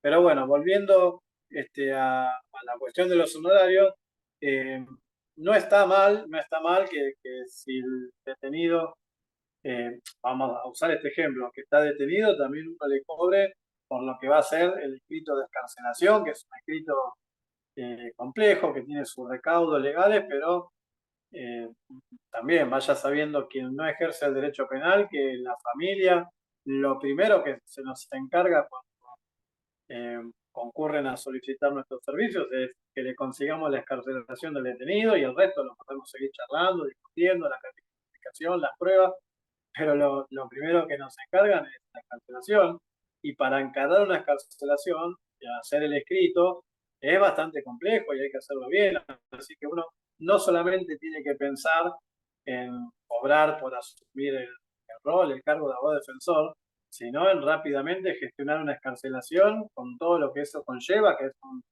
es un incidente aparte y, digamos, reúne una serie de requisitos que hay que saber hacerlo, que llevan tiempo, o que por ahí parecería como que es un escrito y nada más, pero para que el escrito carcelatorio corra buena suerte, hay que prepararlo, hacerlo bien, hacer una estrategia, e intentar que estén, digamos, a salvo todos los recaudos que nosotros queremos probar, en donde hay que convencer al juez que nuestro defendido, para lo que dice antes, no existen los peligros procesales que se llaman, que es peligro de fuga o entorpecimiento de la investigación.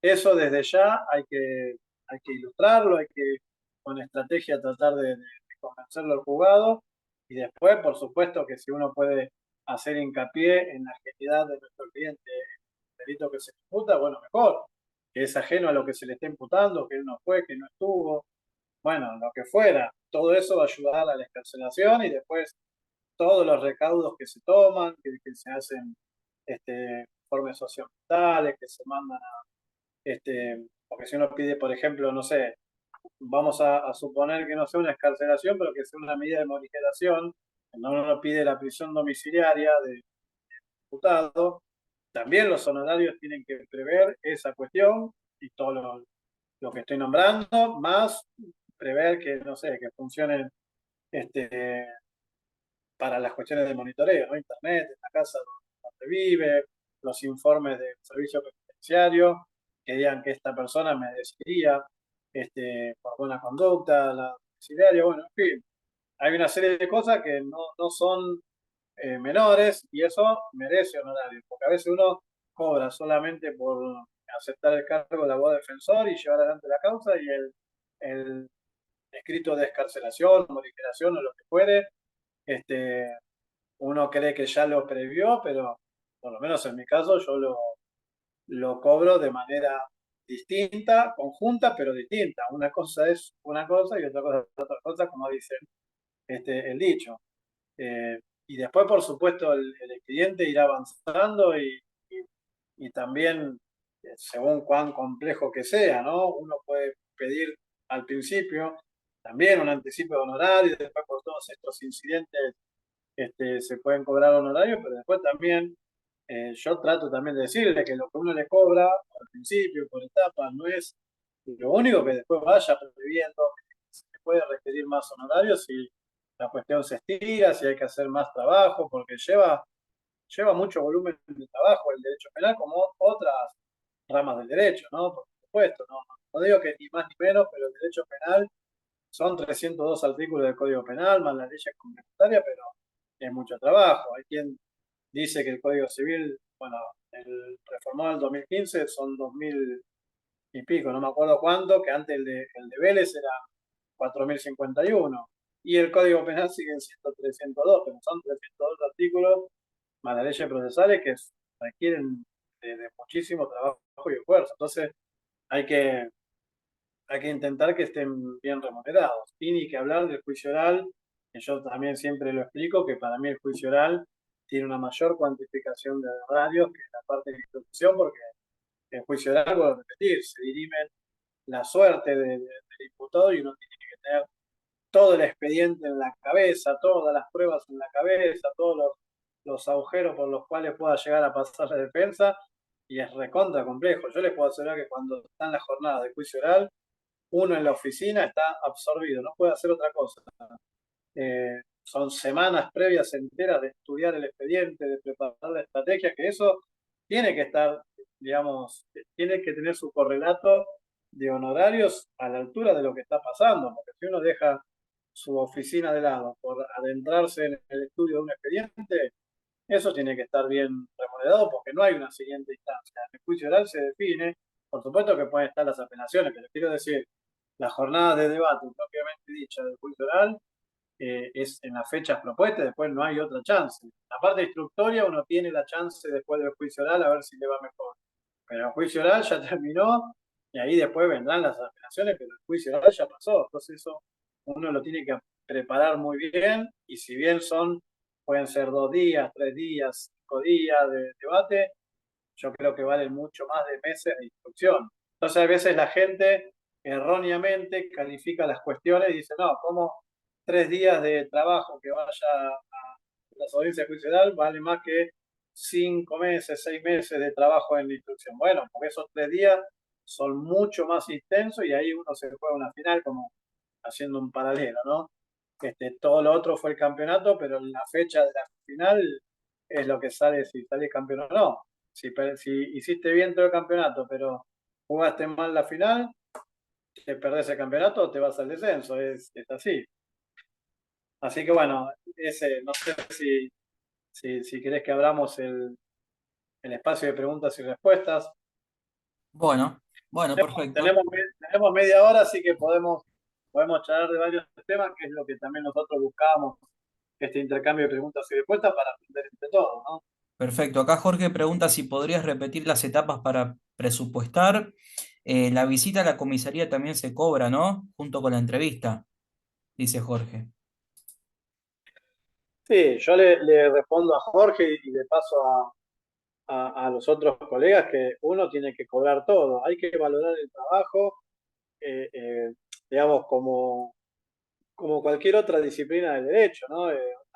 Otra rama, laboral, familiar, civil, comercial, tributario, previsional, lo que fuere.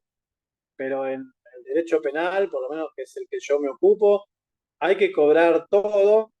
Después estará la estrategia de cada uno, si uno lo quiere cobrar estrictamente por etapa, cada escrito, cada vez que viene a la oficina, es un honorario, o uno puede abarcar de una sola vez, solicitarle honorarios al cliente que le abarque varias cuestiones, pero cobrar, hay que cobrarlo bien y hay que cobrarlo todos. Hay colegas que cobran cada escrito, es un honorario porque lo consideran que es sentarse en la compu, redactar una estrategia, un escrito, ya en sí mismo encierra ya una tarea que merece honorario. Hay otros colegas que cobran de entrada un honorario y después por un tiempito no le cobran más y todo lo que se produzca en ese tiempito, si es más o menos lineal, no cobran más nada. Eso va una cuestión de cada uno. Yo trato de cobrarlo también, y quería decir, cobrar por etapas y por cada trabajo, también tiene que ver, por supuesto,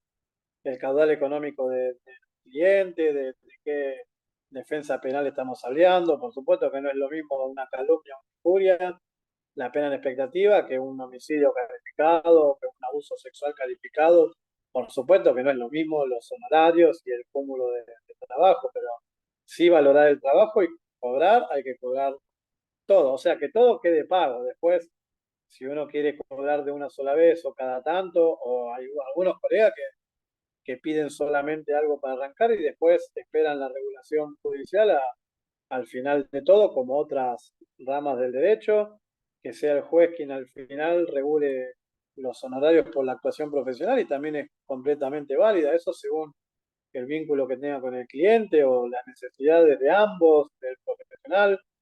Claramente los profesionales últimamente vivimos en el mismo país que todos y tenemos la misma necesidad de cobrar al principio, no al final.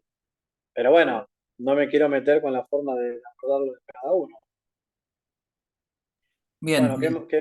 Lucía pregunta si cuando actuamos como abogados querellantes es lo mismo, si se cobra por etapas, si es total. Sí, sí, como abogados querellantes, o sea, en lo que estamos hablando de estas preguntas de los honorarios es lo mismo, lo podemos cobrar por etapas, este, digamos, para aceptar el cargo de abogado querellante. También no se olviden que tenemos gastos, como en otros tipos de juicios, tenemos gastos de bono, de cepillado, tasa de justicia, pero como querellantes es lo mismo y también podemos pedir, digamos, honorarios para una primera etapa, después para otra segunda, para ustedes sabrán que la querella, el particular damnificado, se le dice que es el acusador privado, a diferencia que la fiscalía, que es el acusador público, pero el querellante tiene que ir junto con la fiscalía produciendo pruebas en procura de, digamos, de endilgarle a quien se le encuentra imputado un delito la responsabilidad de probárselo. Lo mismo que hace la fiscalía, pero en esto que estamos hablando de la querella lo va a hacer el particular damnificado, así que el trabajo es bastante. Y les puedo asegurar que no sé si va a estar bien o va a estar mal lo que digo, que no se me ofenda ningún fiscal, pero yo les puedo asegurar que en un expediente donde hay un particular damnificado, la fiscalía, no digo todo, ¿no? Pero alguno que otro un poquitín se relaja porque sabe que lo que no hacen ellos lo va a hacer el particular damnificado, la querella. Entonces, un poquitín sabe que lo que no hacen ellos lo va a hacer otro. En cambio, en un expediente donde no hay un particular damnificado, el fiscal tiene que hacer todo. Así que cuando nosotros ingresamos como particular damnificados a ejercer nuestro rol profesional, yo le puedo asegurar que vamos a tener trabajo, ¿eh? Así que eso hay que exigir que se remunere o el cobro de honorario tiene que estar planteado de antemano que el trabajo es arduo. A lo mejor el rol del abogado defensor por sí mismo, sí, por supuesto que la fiscalía siempre va a querer tratar de acusar y de probar los delitos a nuestro defendido y nosotros intentar por todos los medios defenderlo. Es un arduo trabajo garantizado, pero el de la querella, que es en conjunto con la fiscalía, que esto que yo les dije hace un rato, que la fiscalía, cuando saben que hay querella, también un poquitín se relaja, es una realidad. Que no se me ofenda ningún fiscal, pero es una realidad. ¿Qué más? Ese. Bueno, acá están comentando un poco sobre cómo se manejan también con los honorarios, el tema del presupuesto total, dividir en cuotas.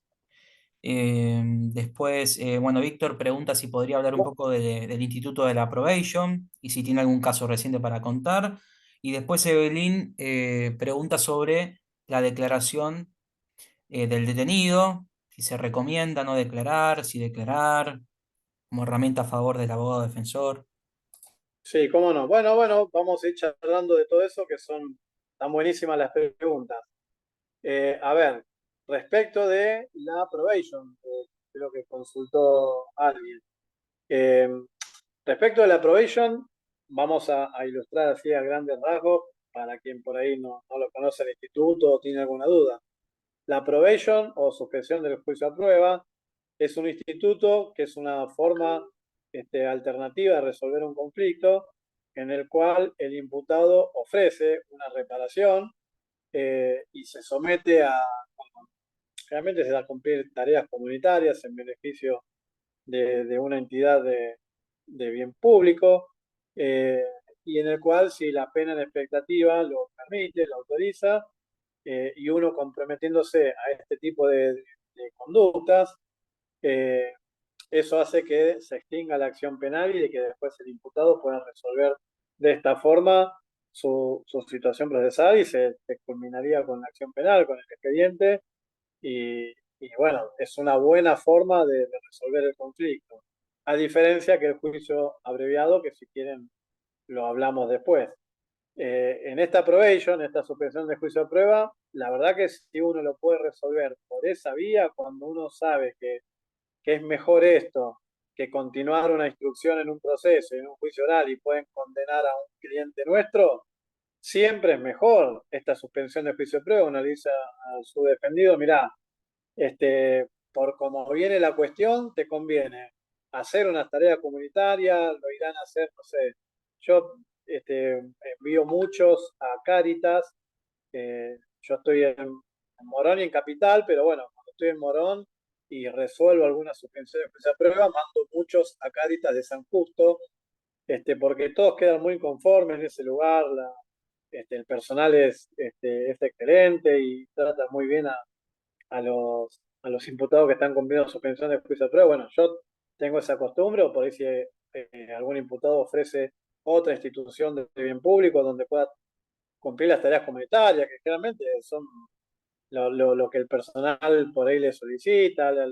Las monjas de San Justo son recontra buena onda, entonces ellos tienen que cumplir tareas comunitarias, barrer, cortar el pasto, pintar o repartir las encomiendas que Cáritas reparte a los comedores. Bueno, en fin, tareas comunitarias que son una cantidad de horas que el juzgado le pone a cargo del imputado y una vez cumplida esa cantidad de horas, la buena conducta, se fija a domicilio y eso después se somete al cuidado del patronato deliberados y que la persona no se fuga y una vez por mes va y cumple y firma, da el presente, que está cumpliendo todo, después eso hace que se extinga la acción penal. Entonces es una muy buena forma de resolver el conflicto y no hay condena, no hay juicio oral, no hay nada, solamente esta tarea comunitaria que es una muy buena manera de resolverlo. También a veces se exige una reparación económica, tanto a la víctima o por ahí a una institución de bien público también, aparte de las tareas comunitarias, hacer un, un depósito en donación. Así que yo lo utilizo mucho o sea, está para esto, está previsto en la ley para esto, para resolverlo. Por supuesto que tiene que estar de acuerdo la fiscalía este, y, y en algunos casos la víctima también, que no es vinculante porque, bueno, hay toda una cuestión con los casos de abuso sexual si se terminan en probation, en suspensión de juicio de prueba.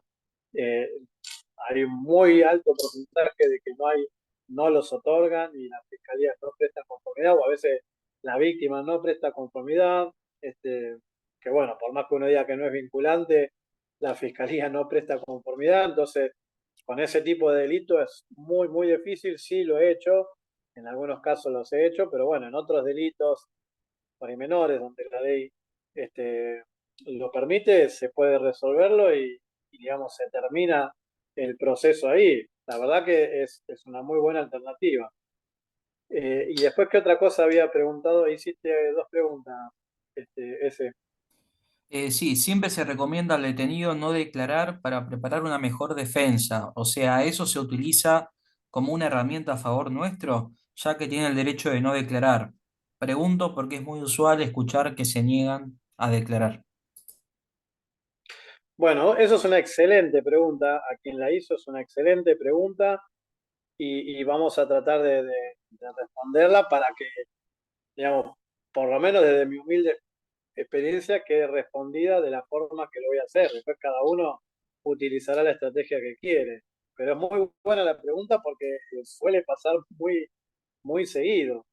A ver, partamos de la base, y esto vamos a dejarlo bien en claro, que es un derecho constitucional como todos los que prevé la Constitución, digamos que para nada puede generar una presunción en contra del imputado que se niega a declarar. Es un derecho constitucional, nadie está declarado a declarar contra sí mismo y eso no tiene por qué generar alguna presunción en su contra, de nada. Ahora, dicho esto, hay algunos colegas o imputados también lo van a decir, que creen que si se niega a declarar es porque tiene algo que esconder. Y esto no es así. O sea, esto lo tiene que saber tanto el colega, el abogado, y hacérselo entender al cliente que es así. Porque muchas veces el cliente viene con una ansiedad de contar y de contar su verdad, y yo voy a escuchar, y a mí me van a escuchar, y yo les voy a decir tal cosa, y a mí me tienen que escuchar esa frase digamos, uno la escucha muy seguido, pero hay veces que lo mejor es que se niega a declarar y que no le escuche nadie, por lo menos en ese momento. Hay momentos y momentos. Yo siempre digo que el derecho penal y en otra disciplina también es un juego de ajedrez. El que mejor mueve las piezas gana. Y como en el juego de ajedrez no se gana con calentura, con enojo, sino se gana con inteligencia.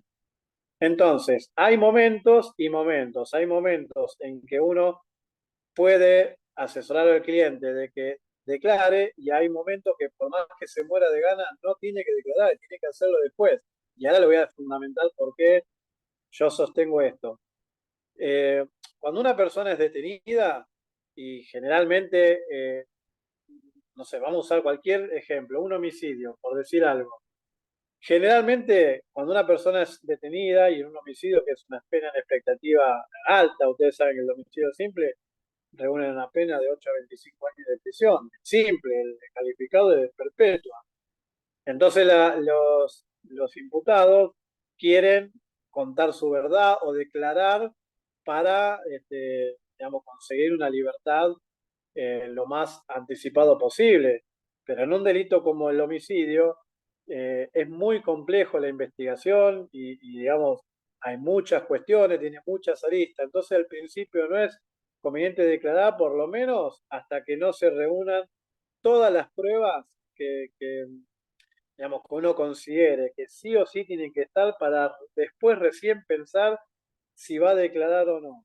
En un homicidio se hace primero la pericia de autopsia, que es fundamental para la defensa, para saber qué es lo que dice la autopsia, qué pasó y qué no pasó. Bueno, estamos hablando de un homicidio, puede ser un hecho, no sé, producido por disparo de arma de fuego. Bueno, en la autopsia tiene que decir por dónde entró, o sea, dónde tienen los orificios de entrada, de salida, de qué dirección, si de arriba hacia abajo, si de abajo hacia arriba, si de derecha a izquierda o de izquierda a derecha, si son dos impactos, tres, si los impactos estaban en zonas vitales o no, si son, o sea, con qué calibre de armamento, si son, digamos, detectadas las vainas servidas o lo que fuera.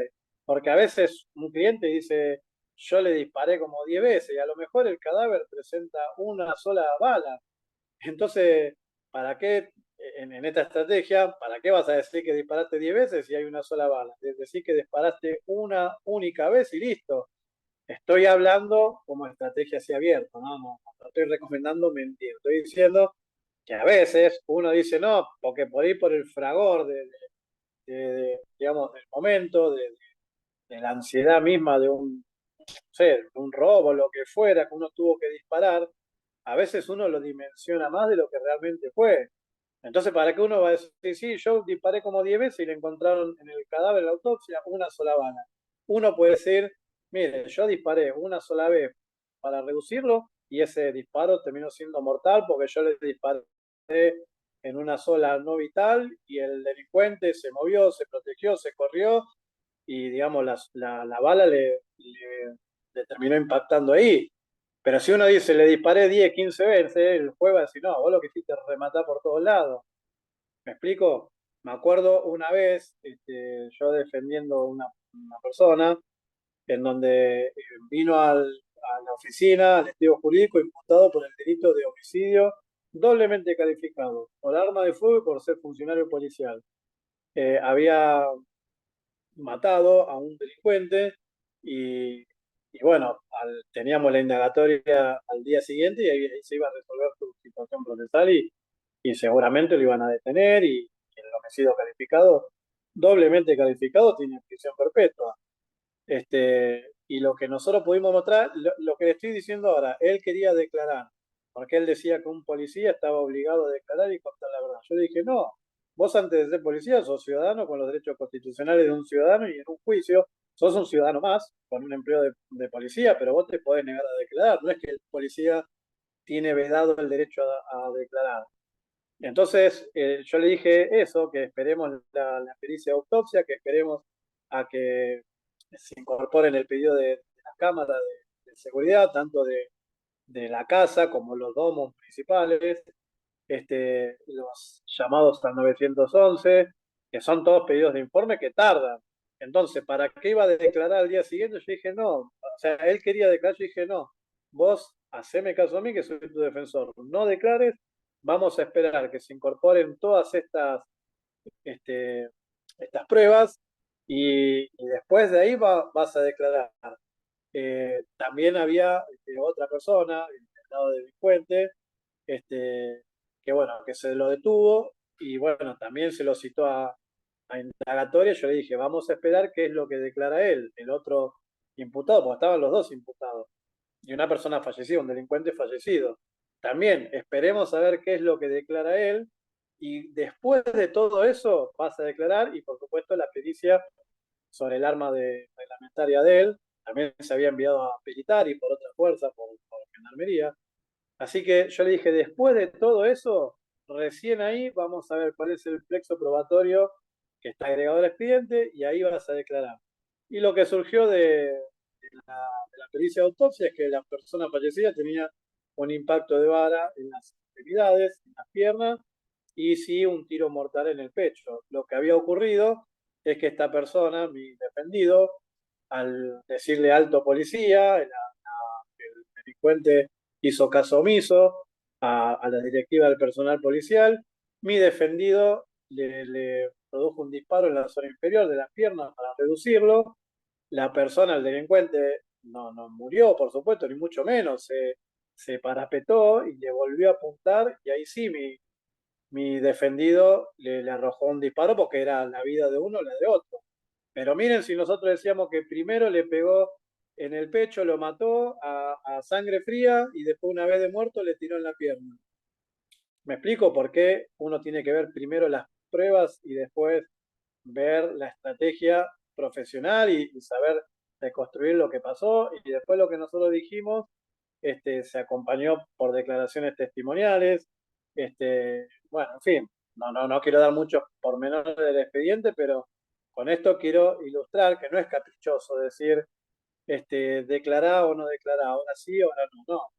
Generalmente uno tiende a aconsejar que se niega a declarar al principio hasta tanto se recolecten todas las pruebas que hacen en la investigación del hecho y ver dónde estamos parados en cuanto al plexo probatorio. De ahí el más, ni hablar si hay escuchas telefónicas, todo eso hay que esperar a que se incorpore a la causa y después ahí sí ver lo que está. ¿Para qué uno va a decir hablaste con fulanito, con menganito, si de las escuchas no sirve esto? Perdón, no surge eso. Entonces no va a servir esa declaración. Uno tiene que declarar sobre lo que está seguro. ¿Me explico? O sea, ¿para qué uno va a hacer una declaración que la prueba lo va a desmentir? En cambio, si uno declara sobre lo que está producido la prueba, por supuesto que ahí va a tener mucho más credibilidad el relato de la declaración indagatoria. Así que es muy importante, por eso le decía al colega que lo preguntó, bueno, un poco ahí está la respuesta.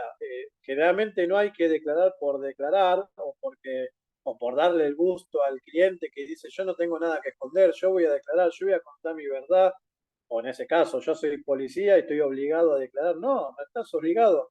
Si vos querés que yo te ayude y querés que te vaya bien y no comerte una perpetua, deja que te voy a dar el mejor consejo profesional para vos y vas a ver que te va a servir. Bueno, esto es así, di un ejemplo y puedo dar un montón de los cuales me ha tocado intervenir, pero quiero responderle a la colega que por qué uno le dice que no declare, porque que, con esto ya enfatizo por última vez, uno tiene que asegurarse las pruebas que están en el expediente, que son las mismas de las que se va a valer el fiscal para acusar, y evaluar la estrategia de defensa y recién ahí declarar. Hay expedientes que el imputado no declara nunca y es absuelto igual.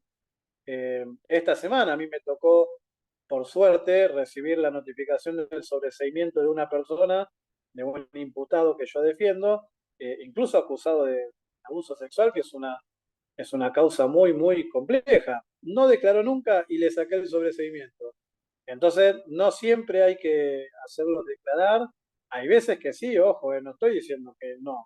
Yo estoy diciendo que no es conveniente al principio hasta tanto no se incorporen las pruebas. Una vez que tengo todas las pruebas, ahí sí. Y hay veces que es importante que el imputado declare para así ilustrarle al juez cómo han sido algunas cuestiones, porque eso sí, yo no digo que no, da una buena fe uno contar cómo ocurrieron los hechos de boca del imputado. Por supuesto que el juez también lo sabe, que el imputado no está obligado a decir la verdad. Pero bueno, hay veces que sí lo beneficiarían si la prueba dice una cosa y vos lo reafirmás y lo que vos vas a decir va acompañado de todo y el abogado a veces necesita eso para pedir el sobreseimiento, la excarcelación, lo que fuera. Y bueno, sí, ahí es útil que declare el imputado, si no, no. Bueno, no sé si le Bien, quedó contestada a la colega. perfecto, sí, seguramente sí, muy, muy detallado la Sí, respuesta de no, no, Martín. no, Muy no me bien. quiero extender en la respuesta para que haya un mayor tiempo de preguntas y respuestas. Le pude haber dado otros ejemplos, pero me gustaría por ahí que sigamos con más preguntas y poder contestarlas. Bien, acá Vilma pregunta, si se suspende el juicio a prueba, ¿no quedan antecedentes penales? No, si se suspende el juicio a prueba, se extingue la acción penal y uno puede pedir incluso el sobreseimiento. La suspensión del juicio a prueba da lugar justamente a la extinción del juicio a prueba y al haber cumplido tanto las tareas comprometidas, haber hecho el aporte económico, si es que así se cumplió, si uno cumplió con el deber de ir todos los meses al patronato de liberados, en caso de, no sé, si uno tenía una restricción perimetral y por un tiempo que tenía prohibido acercarse lo cumplió. Entonces, con todo eso, si está todo dado, uno incluso puede pedir el sobreseimiento del imputado por la extinción de la acción penal porque cumplió con todas las normativas impuestas por el juzgado este, al otorgar el beneficio de la suspensión de juicio de prueba, puede pedir el sobreseimiento y el sobreseimiento va a estar otorgado. Así que es distinto que el juicio abreviado, que no lo hablamos, pero bueno, lo enumera a grandes rasgos. El juicio abreviado, eso sí, es un reconocimiento de la responsabilidad penal, es decir, uno reconoce la autoría o la participación. Lo que pasa es que ahí lo que el abogado defensor hace es negociar, porque es una negociación, como si fuera una indemnización laboral o civil, lo que sea, es una negociación con la fiscalía que después tiene que homologarse de, de establecer una pena y, bueno, justamente suspender el juicio. Así que ahí sí uno acepta la responsabilidad. En palabras criollas, el diputado dice, bueno, yo me la mandé, evitemos el juicio y quiero una pena mínima. Evitemos tener que probarme que yo me la mandé. Listo, yo me la mandé. Es el juicio abreviado. Acepto la responsabilidad criminal, acepto, digamos, que le van a quedar antecedentes, todo. Lo único que entre defensa y fiscalía tratan de ubicar una pena para que después el juzgado lo homologue. Por supuesto que la defensa va a pretender una pena menor y la fiscalía una pena mayor. Pero bueno, en algún momento, para que se dé el instituto de juicio abreviado, que es otra forma de resolución alternativa del conflicto, la pena que fijen de común acuerdo la tiene que homologar el juzgado, el tribunal, quien sea, y ahí sí, también, si se, no sé, se pacta que la pena se le fija, digo algo por decir, 6 meses, un año, depende del delito que hablemos, ¿no? Con la suspensión de la ejecución, del cumplimiento, eh, bueno, el imputado va a estar afuera. Sí, me ha tocado que por violencia de género a un cliente hemos hecho un juicio abreviado porque no quería la fiscalía ni la víctima la suspensión del juicio a prueba. Entonces sí fuimos por el lado del juicio abreviado porque estaba detenido desde el primer día mi defendido. Entonces se logró 6 meses de cumplimiento efectivo, porque lo que decía la fiscalía, que le quería dar el escarmiento de que esté encarcelado y que no golpeara nunca más a una mujer. Yo lo hablé con él, lo aceptó, y si no era eso, era el juicio. No había forma, y bueno, él lo aceptó, no había suspensión de juicio a prueba, había juicio abreviado, pero con una condena mínima, 6 meses, pero de cumplimiento efectivo. Alguno me dirá, bueno, pero a Sebastián Villa le dieron 2 años de cumplimiento suspenso, y bueno, será Sebastián Villa, será la justicia que le tocó a él. En este caso que yo les digo, no quiso saber nada la fiscalía, no hubo forma, y bueno, me dio los argumentos, yo los hablé con mi defendido, y era eso para al día siguiente salir libre. Y bueno, les va a pasar un montón de cosas. Eso también tienen los detenidos que va a decir, ¿por qué fulanito detenido le dan tal cosa y por qué a mí tal otra? O en ellos están en las cárceles o en las comisarías y ellos hacen cuentas matemáticas, ¿por qué si a fulanito está afuera y yo estoy adentro y no ven los pormenores de nada? En derecho penal no es 2 más 2, 4. Cada, cada cuestión tiene digamos, su contexto, sus cuestiones particulares, así que no es así, pero es una cuestión también de política criminal.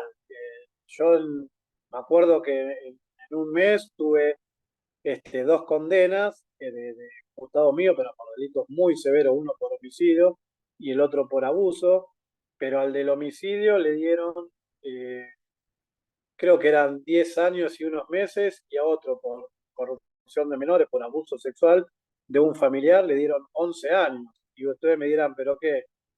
¿Te dan menos por matar a una persona que por abusarla? Y sí, pero es una cuestión de política criminal. La verdad que esas cuestiones pasan y bueno, merece que por lo menos los especialistas que lo replanteen y que si hay que hacer una reforma, estas cuestiones por ahí no pueden pasar, incluso con la ley de estupefacientes, hay veces que a una persona por estar comercializando un cigarrillo de marihuana, por ahí le dan una condena mayor a otra persona que hizo un delito más grave. Y bueno, son cuestiones ya de política criminal, de las escalas penales y que eso ya nos excede a nosotros, ¿no? Ahí creo que estaban haciendo otra consulta. Sí, acá están comentando un caso similar. Dice, nosotros tuvimos un caso igual, 6 meses, cumplimiento efectivo por violencia de género, tenía antecedentes, cumplió en pabellón cristiano. Es exactamente, el nuestro también, en pabellón cristiano, bueno, por recomendación nuestra, él quería dentro del instituto penitenciario estar lo más tranquilo posible porque, bueno, hay una jerga dentro del mundillo, digamos, carcelario, que una persona que ingresa con esa carátula de violencia de género, la verdad que la pasa mal y los muchachos ahí adentro lo toman a mal. Ellos mismos dicen, más vale que entre alguien, no sé, por un robo o lo que sea, que a un violador o alguien que le pega a las mujeres. Ahí adentro hay unos códigos que digamos, quien ingresa con esa carátula la va a pasar mal, aunque después se pruebe la inocencia, no importa. El tiempo que dure la medida de coerción, la detención, la va a pasar mal. Entonces, una de las recomendaciones es que vaya al pabellón cristiano, que esté con una Biblia todo el tiempo predicando la palabra de Dios, que si así lo siente, pero esos pabellones suelen ser, digamos, un poco más, no sé, tranquilos, por así decirlo, que los otros pabellones. Eso es una realidad. Sí, ahí veo que hacen otra pregunta. Pues ya Bien, quedan 6 minutos, así que me gustaría conversar o responder preguntas lo máximo posible. bien. Si acá pregunta si en los juicios abreviados, si se le establece una pena, ¿puede darse que salga antes de libertad si tiene buena conducta? Sí, sí, por supuesto que sí, por supuesto que sí. Cuando se fija el juicio abreviado, también hay un régimen de progresividad que uno cumpliendo un porcentaje, ya puede ir pidiendo los beneficios, las salidas, primero los regímenes semiabiertos, después abiertos, después las salidas alternativas, y después las salidas transitorias, después las salidas definitivas. Por supuesto que eso tiene que ver mucho con el tipo de delito que estamos hablando, con el lugar de cumplimiento, con la ley de ejecución penal. Pero sí, sí, por supuesto que la pena pactada y homologada es la pena fijada, pero antes de eso uno ya puede ir pidiendo los beneficios. Ayer fijaron en un juicio abreviado a un cliente mío, este, digamos, la cuantía del delito y ya a los 8 meses ya puede empezar a pedir los beneficios, así que, bueno, digamos, uno no se queda con eso, con que tiene que cumplir los 3 años, porque uno dice, bueno, logramos un juicio abreviado por 3 años, pues no significa que a los 3 años no vas a poder salir, a los 8 meses ya puede empezar a pedir los beneficios. Así que eso también hay que tenerlo presente, porque uno cree que porque se fijó 3 años de juicio abreviado, los 3 años, a partir de 3 años y un día pueda pedir los beneficios. No, no, los beneficios empiezan a correr antes. Eh, Creo que están haciendo otra consulta. Sí, no, acá hay una acotación de Federico, dice, me sumo si hace un taller sobre la etapa de ejecución de la pena, doctor, lo vamos a tener en cuenta. Sí, ese es un tema muy, muy interesante, la etapa de ejecución que a mí me gusta mucho y eso inclusive es mucho más dinámico y se presta mucho más para ejemplos prácticos todo el tiempo. Bueno, hoy en este taller ya quedan 4 minutos. Hemos intercalado entre, digamos, teoría y práctica, pero lo que sería ejecución penal, ahí se presta para todo el tiempo dar casos prácticos. Pero bueno, ojalá que esta charla que está terminando les haya servido. Si quieren dejar algunos comentarios como para, digamos, hacernos saber qué les pareció, si quieren hacer alguna sugerencia. Eh, la verdad, se los agradecemos con Ezequiel porque siempre tratamos de aprender de ustedes, de tratar de sumar, de hacerlo cada vez mejor y bueno, ojalá que si ustedes hacen comentarios nos sirvan como para siempre mejorar.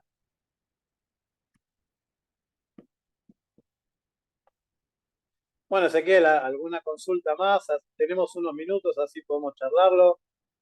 Este, lo podemos aprovechar, o si quieren dejar alguna sugerencia, qué les pareció, eh, estaría, estaría buenísimo. Yo lo que noto es que veo como que se acumulan consultas, pero yo no las puedo ver. No sé eso, Ezequiel, si es por algo en especial o porque la podés ver vos, no lo sé. Sí, están agradeciendo. Bueno, gracias por los comentarios. Muchas gracias. Me despejó varias dudas que tenía. Soy abogada recién recibida. Franco agradece por la exposición. Jessica, fue un placer escucharlo, doctor. En personal, muy conforme con la charla de hoy. Me sumo a todo lo que usted brinde, de sus conocimientos en futuros cursos. Macarena también agradece por la exposición. Excelente. Leonela también. Muchas gracias, doctor. Muy clara la exposición, dice. También suma el tema de recursos, acá también para futura capacitación. Eh, Ese es un tema también muy interesante, los recursos. Eh, es muy interesante.